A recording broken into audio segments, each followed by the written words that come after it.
काला साया। यूं तो बनारस घाट अपनी खूबसूरती के लिए बहुत प्रचलित है, पर घाट के किनारे कई राज लिए बैठे हैं।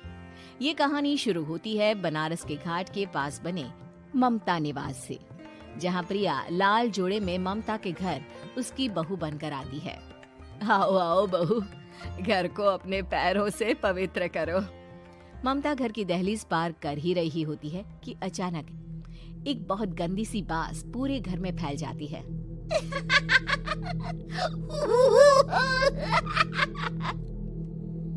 ये बदबू और ये आवाजें, ये कौन हंस रहा है माँ? अब ये पड़ोसी ना हमारे थोड़े अलग से है। कहाँ हम शाकाहारी और ये मांस मच्छी खाने वाले। छोड़, तू ध्यान मत दे और गृह प्रवेश कर। और हाँ बहू, अपनी सास की एक बात हमेशा याद रखना, इन पड़ोसियों से तो कभी बात नहीं करेगी। अच्छे लोग नहीं है ये। अपनी सास की ये बात मानेगी ना बेटा? हाँ माँ, जो आपकी मर्जी, मैं उनसे बात नहीं करूंगी। अगले दिन प्रिया अपनी पहली रसोई बनाने रसोई घर में जाती है। ये छोकी बात तो नाक में जा रही है। एक काम करती हूँ, खिड़की खोल देती हूँ। प्रिया खिड़की खोलने जाती है। इतने जाले, लगता है इस खिड़की को कभी खोला ही नहीं गया। पर ऐसा क्यों? ओह, नॉन वेज की स्मेल आती होगी ना। 2 मिनट के लिए खोल लेती हूँ, फिर बंद कर दूंगी। प्रिया खिड़की खोलती है। खिड़की खोलते ही उसकी नजर सामने वाले घर की खिड़की पर पड़ती है, जहाँ एक लड़की खड़ी होती है। हाथों में मेहंदी, लाल रंग की साड़ी, बिल्कुल सजी धजी, मानो प्रिया की तरह ही वो भी नई नवेली बहू हो। वो प्रिया को देखकर मुस्कुराती है। हे भगवान, माँ ने तो इनसे बात करने को मना किया था। प्रिया फौरन ही खिड़की बंद कर देती है और तवे पर चढ़े रोटी की ओर देखने लगती है, पर वहाँ रोटी न होकर मछली पड़ी होती है। ये क्या? पहली ही रसोई में इतनी बड़ी गलती। हे भगवान, अब मैं क्या करूं? प्रिया बहुत डर जाती है और फौरन रसोई की सफाई करने और फिर सभी के लिए खाना बनाने लग जाती है। जब वो सबको खाना परोसती है, सब तो ठीक है, मैं बेकार में चिंता कर रही थी। हे भगवान, ऐसे ही बस अपनी कृपा बनाए रखना। रात के वक्त जब सब सो रहे होते हैं, तब प्रिया को पायल की आवाज सुनाई देती है, जिससे उसकी आंख खुल जाती है। ये पायल की आवाज कहाँ से आ रही है? प्रिया उठकर उस आवाज के पीछे छत की सीढ़ियों तक जाती है। तभी उसे बच्चे के रोने की आवाज आती है। प्रिया छत पर जाती है तो क्या देखती है? वही लाल साड़ी वाली लड़की अपनी गोद में एक नवजात बच्चे को घुमा घुमा कर सुला रही है। तभी प्रिया की नजर उसके पेट पर पड़ती है। ओह गॉड, ये तो प्रेग्नेंट भी है। सुनिए, बच्चा सो नहीं रहा है क्या? मैं कुछ मदद करूं?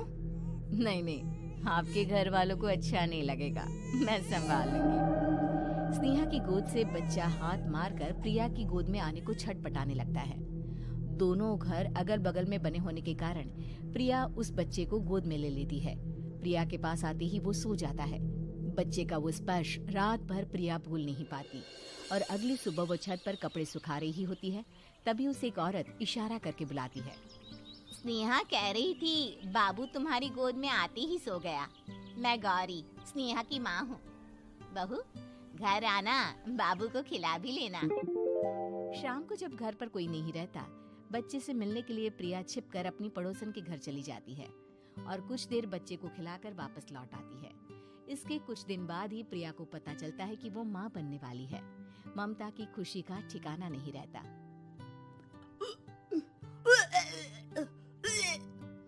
माँ जी, पता नहीं क्यों उल्टी आ रही है। प्रिया भागती हुई वॉशरूम में जाती है तो हरे और लाल रंग की उल्टी करती है। उस उल्टी में से कीड़े निकलते हैं। ये क्या? खून और ये कीड़े! माँ! माँ! प्रिया की आवाज सुनकर ममता दौड़ कर आती है, पर बेसिन में कुछ नहीं होता। प्रिया हक्की बक्की रह जाती है। ये सब क्या हो रहा है? प्रिया घबरा जाती है और अपने कमरे में जाकर सो जाती है। डर के कारण वो इतनी थक जाती है कि उसकी आंख लग जाती है।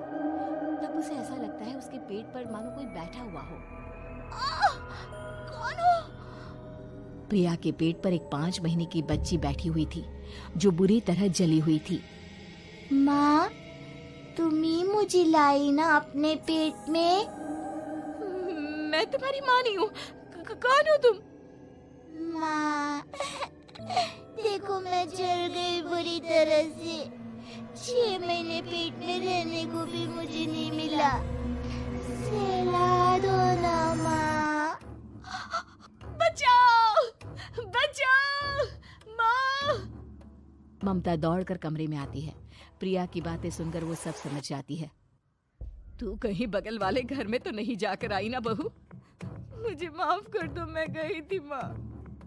उस घर में सब मरे हुए हैं बहू। कई साल पहले स्नेहा उस घर में बहू बनकर आई थी। कुछ ही दिन में वो एक बच्चे को जन्म देने वाली थी। पूरा घर बच्चे के आने की खुशी में खोया था कि एक दिन अचानक उस घर में आग लग गई। सब बुरी तरह जलकर मर गए।